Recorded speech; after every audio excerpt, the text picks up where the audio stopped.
दोस्तों, चाहे कुछ भी हो जाए, ऐसी रोटी कभी मत खाना, खाएंगे तो अंजाम बुरा हो सकता है।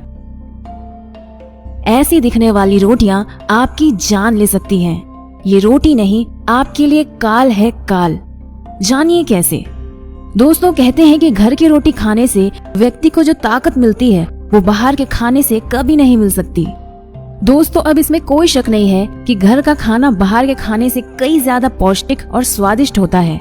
हालांकि आज के समय कई लोग इन बातों को ना मानकर घर के खाने की बजाय बाहर का खाना ज्यादा पसंद करते हैं। ये तो रही बातें जो स्वादिष्ट भोजन पर आधारित हैं।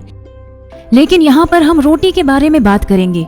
जी हाँ, अगर आप भी ऐसी रोटी खाते हैं तो आपकी जान भी जा सकती है। ऐसी दिखने वाली रोटी और इन संख्याओं में रोटी खाना आपको भारी पड़ सकता है। यहाँ तक कि इन संख्याओं में रोटी खाने पर आपका बहुत बुरा हो सकता है। तो चलिए जानते हैं। नंबर 1, खाने की थाली में 3 रोटियों को कभी मत परोसना, क्योंकि 3 तिगाड़ा काम बिगाड़ा। वैसे आपने अक्सर देखा होगा कि आमतौर पर खाना खाते समय कई बार हम अपनी थाली में एक साथ कई रोटियां रख लेते हैं। लेकिन क्या आप जानते हैं कि थाली में एक साथ 3 रोटियां रखना बहुत ही अशुभ माना जाता है। गौरतलब है कि गलती से भी किसी की थाली में एक साथ 3 रोटियां कभी भी नहीं रखनी चाहिए। हालांकि अगर कभी किसी को एक साथ 3 रोटियां देने की जरूरत भी पड़े तो तीसरी रोटी को 2 टुकड़ों में बांट दें, जिससे रोटियों की संख्या भी बढ़ जाएगी। वैसे आप भी सोच रहे होंगे कि थाली में 3 रोटी को रखना अशुभ क्यों माना जाता है। तो चलिए आपको इस बारे में विस्तार से बताते हैं। दरअसल हिंदू मान्यताओं के अनुसार संख्या 3 को काफी अशुभ माना जाता है। यही वजह है कि कोई भी शुभ काम करते समय इस संख्या का खास ध्यान रखा जाता है। आपकी जानकारी के लिए बता दें कि किसी भी शुभ कार्य या धार्मिक कार्य के लिए 3 वस्तुओं को शामिल नहीं किया जाता।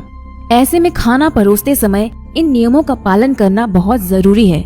इसके अलावा ऐसा माना जाता है कि 3 रोटियां किसी की मृत्यु के बाद उसके त्रयोदशी संस्कार से पहले निकाले जाने वाले पूजन में ली जाती है। ऐसे में इसे भोजन निकालने वाले के अलावा कोई और नहीं देखता।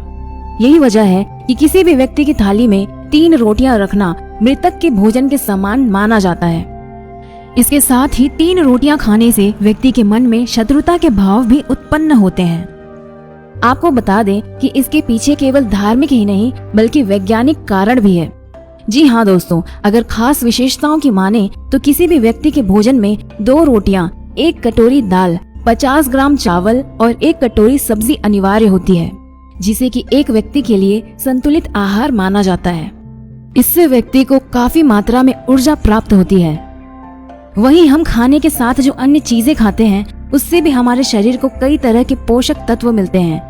ऐसे में अगर आप इससे ज्यादा मात्रा में भोजन खाते हैं तो ये आपके स्वास्थ्य के लिए अच्छा नहीं होता। जी हाँ, वैज्ञानिकों का मानना है कि भूख लगने पर खाने को थोड़ी मात्रा में खाना चाहिए, ना कि एक बार में ज्यादा भोजन करना चाहिए। यानी धार्मिक और वैज्ञानिक दृष्टिकोण से देखा जाए हर प्रकार से 3 रोटियां खाना असंतुलित माना जाता है। नंबर 2, बासी रोटियां कभी ना खाएं। डॉक्टर्स की माने तो लंबे समय से रखी हुई रोटी को कभी नहीं खाना चाहिए। मिली जानकारी के अनुसार बासी रोटी खाने से कई लोगों की जान जा चुकी है। बासी रोटी को कभी भी अगर आप खाएं तो आप उसे चेक कर लें, और अगर उसमें से रेशे निकल रहे हैं तो वह रोटी पूरी तरह से जहर बन चुकी है, और ऐसी रोटी खाने पर आपकी जान तक जा सकती है। हमेशा याद रखें कि बासी रोटी भले ही खाई जा सकती है, लेकिन बिना जांच परख कर बासी रोटी कभी भी मत खाएं। दोस्तों, हम उम्मीद करते हैं कि ये जानकारी आपके जरूर काम आएगी। अगर आपको ये वीडियो अच्छी लगी तो इसे ज्यादा से ज्यादा शेयर करें और हमारे साथ बने रहने के लिए हमारे पेज को फॉलो करें। फॉलो कैसे करना है ये आप अपनी स्क्रीन पर देख सकते हैं।